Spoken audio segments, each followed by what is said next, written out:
Thornbird, you've been looking to the sky. Oh, but he had other plans to make you stay a while. What's good, family? In today's video, we are going to be talking about how film does nothing but disappoint you.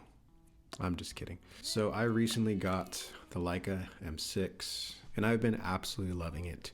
But that does not include this recent outing that I had with the Leica. So it recently snowed here in Fort Worth, Texas. It snows here maybe about one time a year. If you weren't aware, last year in 2021, it snowed here in Texas quite a bit and pretty much almost destroyed the entire electrical grid of the state. Thankfully, this time it was not as bad as it was last time. And with me getting the Leica, I wanted to go out and take a few photos naturally, put it through its paces in cold weather, and see what kind of results that I could get.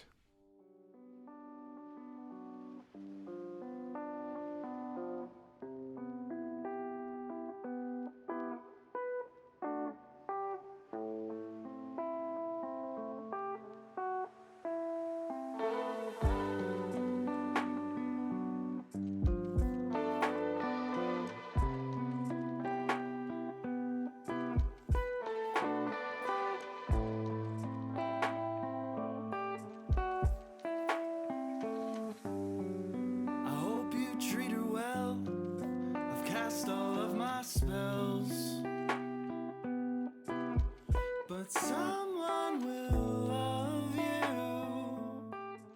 When I got the scans back initially for these photographs, I didn't think I'd be able to make a video because there was this strange banding that was occurring on the left side of about half the frames that I was shooting.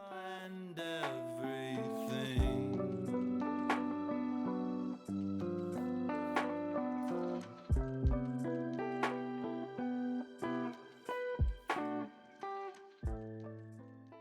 And after doing some research, I ended up finding out what was happening was called shutter capping. And so what shutter capping is when one side of the shutter on the Leica does not completely expose the film as both sides open. And that's why you're only seeing banding on one side of the frame. And this happens in Leica cameras every once in a while. I've actually learned that one of the first things to break in a Leica is the shutter potentially. And I actually contacted Jaden at Red Dot Camera Repair to see if he could help me with this type of issue.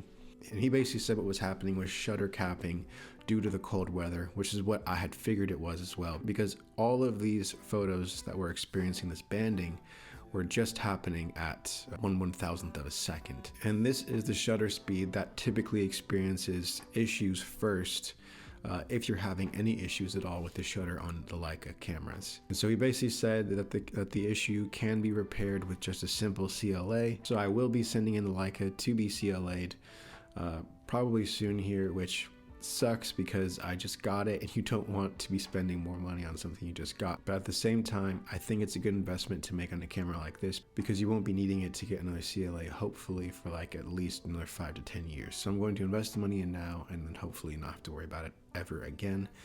And it seems to only be happening in cold weather. I've shot at 1/1000th of a second in sunny conditions and have had no problems at all. So more than likely, it was just the cold getting the best of the camera.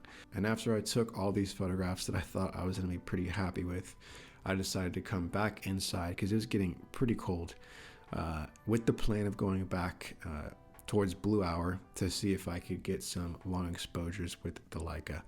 And thankfully, because I was shooting at slower shutter speeds, these photos came out a lot better than I was expecting.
overall, I'm not gonna lie, I was pretty disappointed with this roll, just because the majority of the pictures didn't come out. I did my best to salvage them in Lightroom, and they were so much worse before I had edited them in Lightroom. I mean, it was bad. But the long exposures that I was able to take on the Leica definitely gave me more hope that this camera can obviously take photos still. It wasn't busted or anything like that. And so I'm happy to go out and shoot more with it. With that being said, thank you so much for watching the video. I do appreciate it when you do. Please feel free to like, comment, and subscribe as well. Always appreciate the support on the channel. Until next time, stay safe, and I'll see you in the next video. Peace.